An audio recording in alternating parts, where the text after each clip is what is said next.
Alhamdulillah.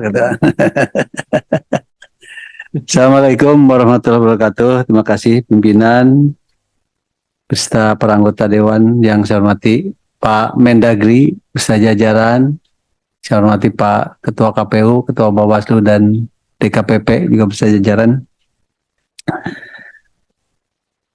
Saya kira ini kan evaluasi ini bukan hanya oleh anggota DPR, termasuk tugasnya Pak Mendagri untuk melakukan evaluasi. Ya, yang kita evaluasi adalah penyelenggara pemilu. Pak KPU menyampaikan di pemilu 2024 ini kembali menelan korban 181 meninggal, 4.770 orang sakit. Jadi saya berpikir kok kayak ngirim orang ke dalam peperangan ya. Pemilu satu hari sekian ratus orang meninggal. Nah ini kan kita sebenarnya sebelumnya sudah mengulang-ulang menyampaikan bahwa sistem pemilu ini memang perlu ada perbaikan. Sistem 5 kartu ini berat ya untuk para pelaksana di KPPS, di TPS. Nah, saya juga dulu pernah menyampaikan Pak, kalau perlu dipisah pemilihan antara eksekutif dan legislatif atau antara yang bergambar dan yang tidak bergambar. Kan DPD ada gambarnya, presiden, bupati, wali kota, gubernur ada gambarnya, satu paket, coblos, gampang. Yang tidak ada gambarnya, legislatif. Nah kemudian yang legislatif ini juga nggak usah perdapilnya 100% calegnya sesuai dengan jumlah kursi. Ya, misalnya dapil saya lah di Sukabumi 6 kursi, kok semua partai harus 6 kursi? Nggak akan ada. Dapat 50% pun nggak akan ada dengan jumlah partai yang banyak. Jadi mungkin harus dirubahlah maksimal 50% calegnya Pak. Kebanyakan calegnya. Pusing rakyat itu. Ya. Jadi DPR, DPRD, calegnya maksimal misalnya 50% aja lah. Pusing Pak rakyat. Caleg DPRD di kota saya itu Pak, ada dapil hanya 2 kecamatan. Partainya 18. Calegnya 18 kali 12. Pusing Pak rakyatnya. Ya. Jadi cukuplah 50%-nya gitu. Yang berikutnya Pak, tadi sudah disampaikan, saya tidak ngulas panjang, pimpinan juga menyampaikan bahwa pemilu hari ini, ya masyarakat juga menyampaikan, tadi Pak pimpinan juga menyampaikan ya, dianggap brutal, ugal-ugalan dengan masalah money politik. Banyak penyelenggara yang bermain. Nah, jadi saya juga sependapat nampaknya pemilu 2024 ini setahu saya yang pernah ikut beberapa kali pemilu, ini mungkin pemilu yang terburuk Pak Ketua KPU. Ya, apakah penyelenggaranya atau masyarakatnya ya kita tidak tahu lah. Sama-sama mungkin ini. Ya, jadi harus kita perbaiki. Hanya barangkali kalau berbicara masalah politik uang tadi, ini kan tugasnya Pak KPU dengan Bawaslu. Kenapa dibiarkan? Sejak awal, saya masih ingat konsinyering, udahlah uang makan boleh tentukan, tapi kan kita semua akhirnya menolak mewujudkan pemilu yang berintegritas, berkualitas, jujur, dan demokratis, tidak ada permainan uang.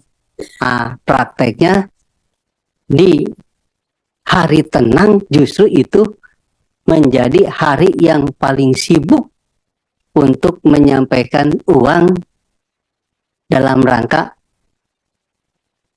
mengajak masyarakat memilih caleg tertentu.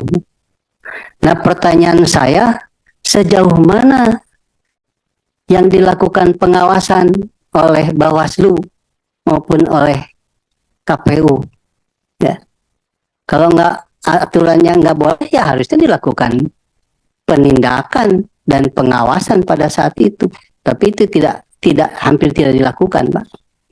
Ya. Kemudian ada yang berpendapat di Bawaslu, Pak Ketua Bawaslu, bahwa politik uang itu sesuai dengan pasal 523 Undang-Undang Pemilu adalah oleh pelaksana, tim kampanye maksud dan peserta. Hanya 3 itu waktunya.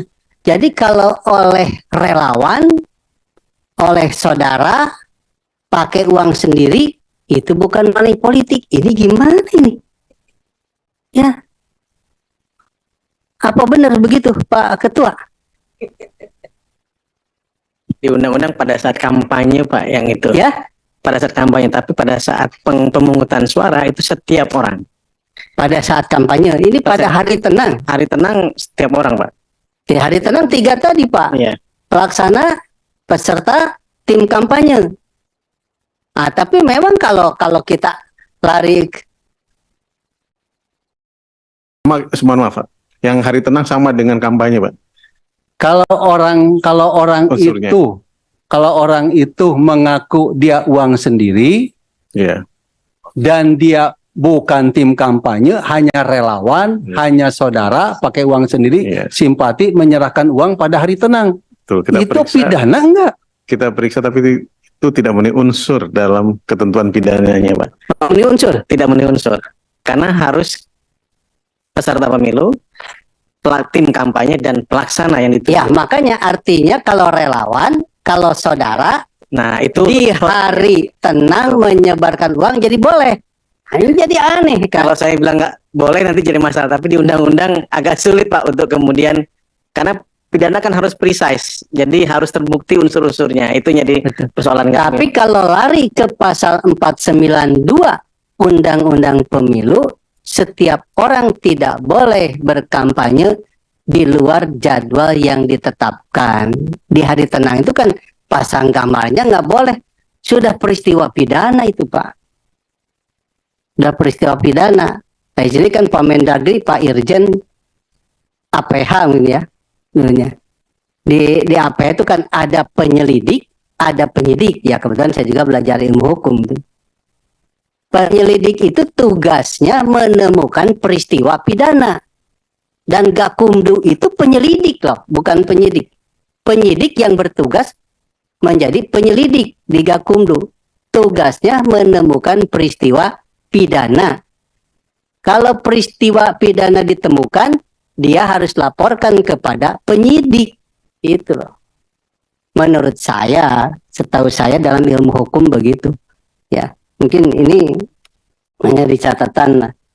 Jadi apa sebenarnya yang dilakukan kalau ada orang yang bukan pelaksana, bukan peserta, bukan tim kampanye membagikan uang? Nah, ini kan dibiarkan begitu. Nah, ini kan untuk ke depan, Pak. Jadi kalau orang lihat tahu begini, ya udahlah, cari kawan, cari teman, suruh aja nyebarin uang. Ini yang makin repot nih ke depan. Kemudian tadi urusan informasi-informasi yang tidak disampaikan oleh KPU kepada Bawaslu, ya. Ini dilaporkan nggak ke DKPP, Pak? Harusnya kan dilaporkan barangkali Pak Hedi ya. Nah. Terus saya baca di halaman 20 dari laporan Bawaslu, ada 3.474 dugaan pelanggaran kampanye. Bahkan disebutkan ya, ada yang menggunakan hak pilihnya di TPS lebih dari 1 kali. Ada yang menggiring untuk menggunakan hak pilihnya kepada caleg tertentu di TPS. Berarti ya itu hari pemungutan. Itu kan sudah peristiwa pidana, Pak. Pidana pemilu. Jadi kacamatanya harus kacamata penegakan hukum pidana yang nggak bisa lepas dari KUHP. Nah, sejauh mana yang dari 3.700 sekian ini yang dilakukan penindakan oleh Bawaslu? Ada enggak? Ada yang sampai ke penyidikan enggak?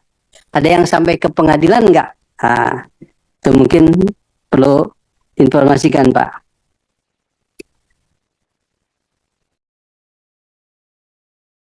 Kemudian ke DKPP ada nggak Pak laporan-laporan tadi Pak?